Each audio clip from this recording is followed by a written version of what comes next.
Batticaloa Kokkadicholai police பிரிவுக்குட்பட்ட நெல்லிக்காடு வயல் பிரதேசத்தில் உள்ள பாலடைந்த கிணறு ஒன்றிலிருந்து பெண்ணொருவர் உயிருடன் மீட்கப்பட்ட சம்பவம் தொடர்பாக 5 பேர் கைது செய்யப்பட்டுள்ளதுடன் 2 முச்சக்கர வண்டிகள், கார் மற்றும் மோட்டார் சைக்கிள் என்பனவும் மீட்கப்பட்டுள்ளது.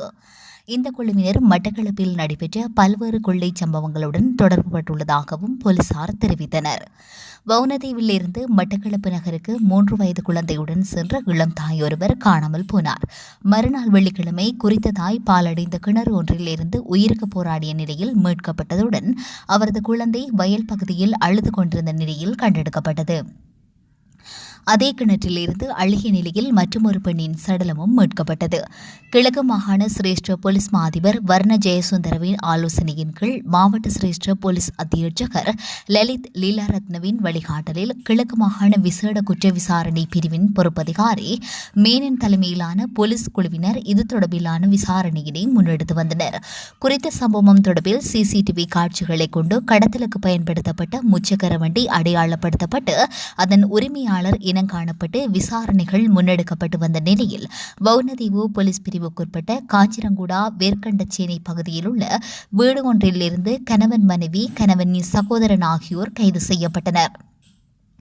கைது செய்யப்பட்ட கணவன் மனைவி சம்பவ தினமான வியாழக்கிழமை வவுனதீவு பகுதியில் குழந்தையுடன் பேருந்துக்காக காத்திருந்த இளம் தாயை கண்டு முச்சக்கர வண்டியை நிறுத்தி எங்கே போவதாக கேட்டுள்ளனர். அவர் மட்டக்களப்பு நகருக்கு போகப் போவதாக தெரிவித்துள்ளார். இதனையடுத்து குறித்த பெண் தாங்களும் அங்கு செல்வதாக கூறி வருமாறு அழைத்துள்ளார். இளம் தாயையும் குழந்தையும் ஏற்றிக்கொண்டு நகரை நோக்கி பயணித்துள்ளனர். அப்போதுதான் அடகு வைத்த குழந்தையின் தங்க ஆபரணத்தை மீட்கப் போவதாக தெரிவித்துக் கொண்டே நகரை வந்தடைந்து குழந்தையுடன் இளம் தாய் இறங்கியுள்ளார். இறங்கிய அந்த இளம் தாய்க்கு பின்னால் குறித்த பெண்ணும் தானும் வருவதாக தெரிவித்து பின்தொடர்ந்து சென்றுள்ளார்.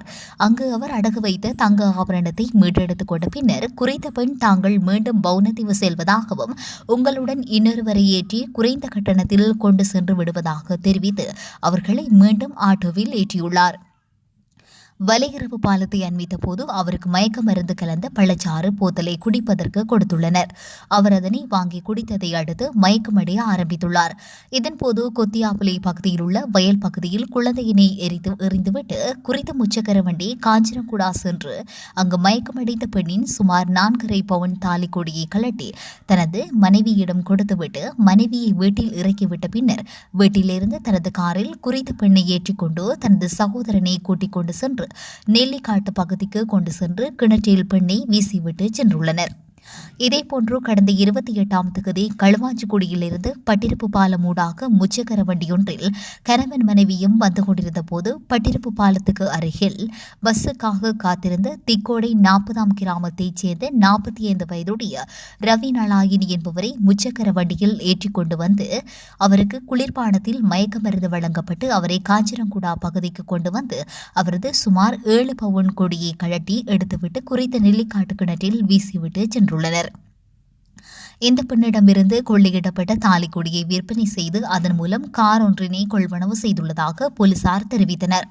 அது மட்டுமன்றி மட்டக்களப்பு பஸ் நிலையத்தில் பஸ்ஸுக்காக காத்திருந்த பெண்ணொருவருடன் உரையாடிக் கொண்டு அவருக்கு மயக்க மருந்து கொடுத்து கடந்த பிப்ரவரி மாதம் 4ஆம் தேதி அவரிடமிருந்து தங்க நகைகளையும் மோட்டார் சைக்கிள் வந்து கொள்ளையிட்டு சென்றுள்ளமை தொடர்பிலும் இதன்போது தெரியவந்துள்ளதாக போலீசார் தெரிவித்தனர். இதன்போது கடத்தல் நடவடிக்கைகளுக்கு பயன்படுத்தப்பட்ட 2 முச்சக்கர வண்டிகள், ஒரு கார் மற்றும் ஒரு மோட்டார் சைக்கிளையும் மீட்டுள்ளதுடன் வீட்டில் வைக்கப்பட்டிருந்த ஆயுதங்கள் மற்றும் இறுதியாக கடத்தப்பட்ட பெண்ணின் தாலிக்கொடி என்பவற்றினை போலீசார் மீட்டுள்ளனர். இதன்போது கொள்ளையிடப்பட்ட நகைகள் விற்பனை செய்த மற்றும் அடகு வைக்கப்பட்ட நகைக்கடை உரிமையாளர்கள் இருவரும் இது தொடர்பில் கைது செய்யப்பட்டுள்ளதாக கிழக்கு மாகாண விசேட குற்ற விசாரணை பிரிவினர் தெரிவித்தனர். கைது செய்யப்பட்டவர்களிடம் கிழக்கு மாகாண விசேட குற்ற விசாரணை பிரிவினர் தொடர்ந்து விசாரணைகளை மேற்கொண்டு வருவதுடன் நாளைய தினம் கைது செய்யப்பட்டவர்களை நீதிமன்றில் ஆஜர்படுத்தப்பட்டுள்ளதாகவும் தெரிவித்தனர்.